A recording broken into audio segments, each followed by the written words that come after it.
അടിയന്റെ വിഘ്നങ്ങൾ മുഴുനാളികേരങ്ങൾ കടും ഭക്തി കരിങ്കല്ലിൽ ഉടയുന്നു.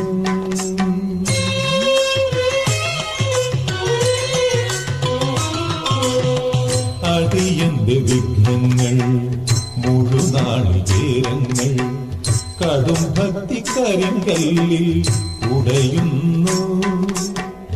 അവിടന്നു പിൻവാങ്ങി അടിരണ്ടു നീങ്ങുമ്പോൾ, അവിടന്നു പിൻവാങ്ങി അടിരണ്ടു നീങ്ങുമ്പോൾ അമ്മയാം പാർവതി നിൽക്കുന്നു മുൻപിൽ.